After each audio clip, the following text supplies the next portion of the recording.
இங்கிலாந்தினுடைய mount pattern குறிப்பிடுகிறார், இந்தியாவில் இருக்கக்கூடிய செல்வங்கள் எல்லாம் எங்களால் சுரண்ட முடிந்தது, ஆனால் எங்களால் சுரண்ட முடியாத ஒரே செல்வம் புரட்சியாளர் அம்பேத்கர் என்று மவுண்ட் பேட்டன் குறிப்பிடுகிறார்.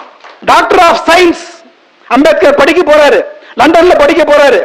டாக்டர் ஆஃப் சயின்ஸ் 8 ஆண்டுகள் படிக்க வேண்டிய ஒரு படிப்பு, 8 ஆண்டுகள் படிக்க வேண்டிய ஒரு படிப்பை 3 ஆண்டு 3 மாதத்தில் படித்து முடித்த ஒரே தலைவன் உலகத்தில் உண்டு என்றால் அது புரட்சியாளர் அம்பேத்கர் தான். லண்டன் மாநகரில் வெள்ளை நிறத்தை சாராத ஒருவருக்கு போட்டோ இருக்கிறது என்றால் புரட்சியாளர் அம்பேத்கருக்கு மட்டும்தான் என்று உலக வரலாறு சொல்கிறது நண்பர்களே, வேற யாருக்கும் இல்லை. இந்தியாவில் பிறந்த எவ்வளவு பெரிய பணக்காரராக இருந்தாலும் சரி, நில சுகாந்தாரராக இருந்தாலும் சரி, இந்தியாவில் பிறந்த ஒருவருக்கு லண்டனில் அருங்காட்சியகம் இருக்கிறது என்றால் அது புரட்சியாளர் அம்பேத்கருக்கு மட்டும்தான் இருக்கிறது, வேற யாருக்கும் இல்லை.